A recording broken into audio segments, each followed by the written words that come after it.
بسم اللہ الرحمن الرحیم۔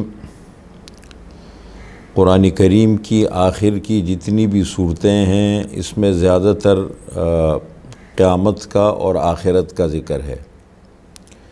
میں آپ کے سامنے ذکر کر چکا تھا کہ شاہ ولی اللہ محدث دہلوی رحمۃ اللہ علیہ فرماتے ہیں کہ قرآن کریم میں اللہ تعالیٰ نے 5 علوم صراحت کے ساتھ بیان کیے ہیں: علم الاحکام، علم المخاصمہ، علم التذکیر بآلاء اللہ، علم التذکیر بایام اللہ، علم التذکیر بالموت وما بعد الموت۔ تو 5واں علم ہے علم التذکیر بالموت وما بعد الموت۔ موت اور موت کے بعد کی جتنی زندگی ہے اس کو اللہ تعالیٰ نے بیان فرمایا ہے۔ یہ قرآن کریم کا ایک مستقل بڑا عنوان ہے اور قرآنی علوم میں سے ایک اہم علم ہے۔ تو قرآن کریم کے آخر میں جتنی بھی صورتیں ہیں، خصوصاً 29واں پارہ ہے اور 30واں پارہ ہے۔ 29ویں پارے میں 11 صورتیں ہیں اور 30ویں پارے میں 37 صورتیں ہیں۔ تو یہ جتنی بھی صورتیں ہیں اس میں زیادہ تر آخرت کا ذکر ہے اور قیامت کا ذکر ہے۔ علم التذکیر بالموت وما بعد الموت، یہ عنوان بہت زیادہ نمایاں ہے، اللہ نے اس کا ذکر کیا ہے۔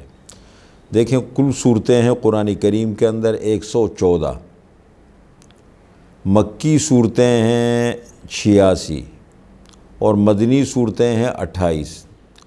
مکی صورتیں وہ کہلاتی ہیں جو ہجرت سے پہلے نازل ہوئی، اور مدنی صورتیں وہ کہلاتی ہیں کہ جو ہجرت کے بعد نازل ہوئی۔ مکی صورتوں میں جو زیادہ تر مضامین ہے عقائد کا ذکر ہے اور اخلاق کا ذکر ہے، اور خصوصیت کے ساتھ 4 بنیادی عقائد بہت زیادہ نمایاں ہے: توحید ہے، رسالت ہے، قیامت ہے، قرآن کریم کی حقانیت اور صداقت ہے۔ یہ 4 عنوان بہت زیادہ نمایاں ملیں گے مکی صورتوں کے اندر۔ اور مدنی صورتوں میں زیادہ تر احکام کا ذکر ہے، معاشرت سے متعلق، عبادات سے متعلق، معاملات سے متعلق مختلف قسم کے احکام ہیں۔ مکی صورتیں چھوٹی ہوتی ہیں، مدنی صورتیں بڑی ہوتی ہیں۔ دوسری بات یہ ہے کہ انبیاء کرام علیہم الصلاۃ والسلام جب بھی تشریف لائے، خصوصاً رسول، ایک نبی اور ایک رسول، دونوں میں فرق یہ ہے کہ رسول خاص ہوتا ہے اور نبی عام ہوتا ہے۔ ہر رسول نبی ہیں لیکن ہر نبی رسول نہیں ہے۔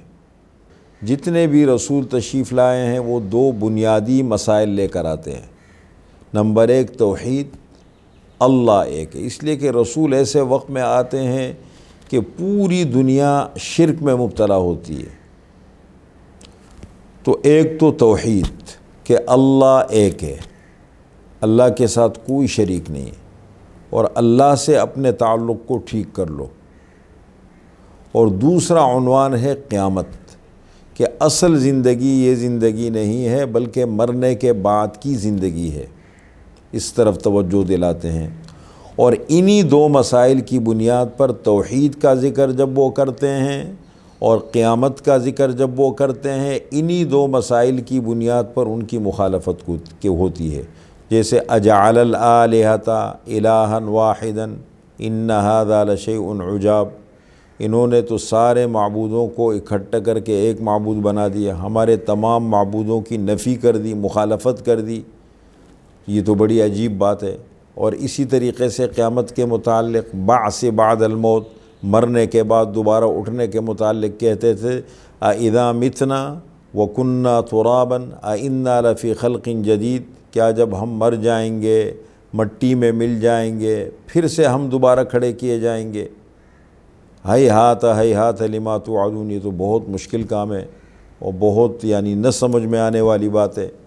تو یہی 2 بنیادی مسائل ہوتے ہیں کہ جن کی بنیاد پر انبیاء کی مخالفت ہوتی ہے۔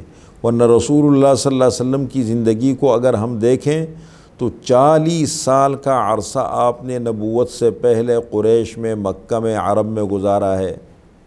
اور سارے لوگ آپ کو جانتے تھے، آپ کے بچپن کو دیکھا، آپ کی جوانی کو دیکھا، آپ کی 40 سالہ زندگی کو انہوں نے دیکھا، اور آپ کو امین اور صدوق کے القاب دیے کہ بڑے امانت دار ہیں، بڑے سچے ہیں۔ اور آپ صلی اللہ علیہ وسلم کی جو 23 سالہ نبوت کی زندگی ہے، خصوصاً 13 سالہ زندگی مکہ مکرمہ میں نبوت ملنے کے بعد جب آپ کی شدید مخالفت ہوئی، قوم نے مخالفت کی، خاندان نے مخالفت کی، مکہ والوں نے، اطراف والوں نے، قبائل نے مخالفت کی، تو آپ صلی اللہ علیہ وسلم کی نبوت کو جو اللہ تعالیٰ نے نبوت کی دلیل پیش کی ہے وہ کیا ہے؟ فَقَدْ لَبِثْتُ فِيكُمْ عُمُرًا مِّن قَبْلِهِ أَفَلَا تَعْقِلُونَ، میں زندگی کا ایک بڑا عرصہ تمہارے درمیان بیت چکا ہوں، گزار چکا ہوں، کیا تم اس میں غور فکر نہیں کرتے؟ دیکھ لو، آپ ہی لوگوں نے مجھے کہا کہ بڑا سچا ہے، آپ ہی لوگوں نے کہا بڑا امانت دار ہے، 40 سال تک نہ میں نے جھوٹ بولا، نہ میں نے خیانت کی آپ کے مطابق۔ اب 40 سال کے بعد اگر میں کہتا ہوں میں اللہ کا نبی ہوں اور تمہیں اللہ کا پیغام دے رہا ہوں، تو 40 سال کے بعد پھر میں کیسے جھوٹا بن گیا اور کیسے خائن بن گیا؟ تو یہ بنیادی عقائد ہوتے ہیں، توحید اور رسالت، انہی دو بنیادی عقائد کی بنیاد پر انبیاء کی مخالفت ہوتی ہے۔ یہ تو بنیادی معلومات ہیں۔ اب جتنی بھی آخر کی صورتیں ہیں، 29واں پارہ ہے جس میں 11 صورتیں ہیں، اور 30واں پارہ ہے جس میں 37 صورتیں ہیں، اگر ان کے مضامین میں ہم غور اور فکر کریں تو قیامت کا مسئلہ بہت زیادہ نمایاں ہے۔ علم التذکیر بالموت وما بعد الموت، موت اور موت کے بعد کی زندگی، قیامت کے احوال ہے، مرنے کے بعد کی ساری زندگی ہے، اللہ نے اس کو بڑی تفصیل کے ساتھ ذکر کیا ہے، اور مختلف انداز میں قیامت کے مسئلے کو سمجھایا گیا ہے۔ جو قیامت کا مسئلہ تھا جس کا وہ شدت سے انکار کرتے تھے، تو اللہ تعالیٰ نے مختلف طریقوں سے، مختلف انداز میں ان کی ذہنیت کو سامنے رکھ کر کے الگ الگ انداز میں قیامت کے مسئلے کو اللہ تعالیٰ نے ان صورتوں میں بیان کیا ہے، اور ان صورتوں کا خلاصہ ہم آپ کی خدمت میں پیش کریں گے۔ 30واں پارہ ہے، ان صورتوں کے جو خصوصاً موضوعات ہیں، جو مین موضوعات ہیں اور مرکزی عنوان ہے، ان پر ہم گفتگو کریں گے اختصار کے ساتھ، اور وہ آپ کی خدمت میں ہم انشاءاللہ پیش کریں گے۔ 30واں پارہ اور 29واں پارہ، اس کو ہم انشاءاللہ العزیز بیان کریں گے۔